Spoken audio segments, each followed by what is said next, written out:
বৌরানীর হেসেলে সবাইকে স্বাগত। আজ আবারও একটি নতুন রেসিপি নিয়ে আপনাদের সামনে হাজির হয়ে গেছি। আজ আমি বানিয়ে দেখাবো কমলা লেবুর জ্যাম বা জেলি। চলুন দেখে নেওয়া যাক আমি কি পদ্ধতিতে এটাকে বানাচ্ছি। তার জন্য প্রথমে এখানে লাগছে 3টে কমলা লেবু। এবার এই কমলা লেবুগুলোকে আমি খোসা ছাড়িয়ে নেব, কিন্তু তার আগে আমি একটা কমলা লেবু থেকে একটা পিলারের সাহায্যে খুব পাতলা করে খোসাটা ছাড়াবো, যেটাকে বলে কিনা জেস্ট। দেখুন ঠিক এইভাবে খুব পাতলা মতন যে স্কিনটা আছে উপরের সেটাকে ছাড়াবো।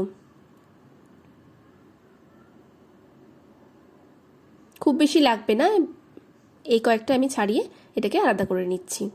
ঠিক এরকম একটা পাতলা স্কিন আমি এটাকে আলাদা করে নিলাম।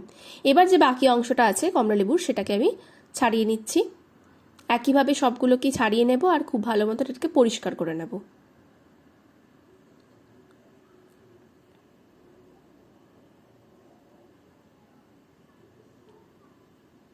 দেখুন কমলা লেবুটা ছাড়ানো হয়ে গেছে। এবার একটা জুসারের সাহায্যে এর আমি যে জুসটা আছে সেটাকে বার করে নেব। এখানে নিয়ে নিলাম একটা বড় বাটি আর একটা ছাঁকনি নিয়ে নিলাম, যে জুসটা বার করেছি, কারণ সেটাকে আমি ছেঁকে নেব বলে। এবার একটা ছাঁকনির সাহায্যে এটাকে ভালো করে ছেঁকে নিচ্ছি, যাতে কোনো রকম কোনো দানা বা যে বীজ আছে কমলা লেবুর সেটা না থাকে। জুস একদম রেডি হয়ে গেছে। এবার প্যানের মধ্যে এটাকে আমি ঢেলে দিলাম আর কিছুক্ষণ নাড়াচাড়া করে নেব। এবার নাড়াচাড়া করার পর যে অরেঞ্জ জেস্ট বা কমলা লেবুর যে খোসাটা আমি করে রেখেছিলাম সেটা ছোট ছোট টুকরো করে নিয়েছি, এটাকে দিয়ে দিচ্ছি। আর দিয়ে দিচ্ছি সামান্য পরিমাণে এলাচের গুঁড়ো। এই কমলা লেবুর যে জেস্ট সেটা দিলে কিন্তু খুব সুন্দর একটা ফ্লেভার আসবে আর রঙটাও খুব ভালো হয়।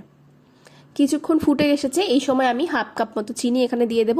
এই চিনিটাকে দিয়ে বেশ কিছুক্ষণ নাড়াচাড়া করব আর এইভাবে আমি এটাকে হাই ফ্লেমে 10 মিনিটের মতন ফুটিয়ে নেব। তাহলেই কিন্তু খুব সুন্দর মতন জ্যাম বা জেলি তৈরি হয়ে যাবে।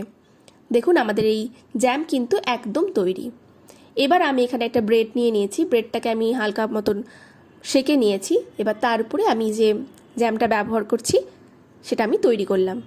আপনারাও ঠিক এইভাবে ব্যবহার করবেন আর এটাকে কিন্তু অনেক দিনই আপনারা সংরক্ষণ করেও রাখতে পারেন। আর আজকের রেসিপি ভালো লাগলে অবশ্যই লাইক, কমেন্ট, শেয়ার আর সাবস্ক্রাইব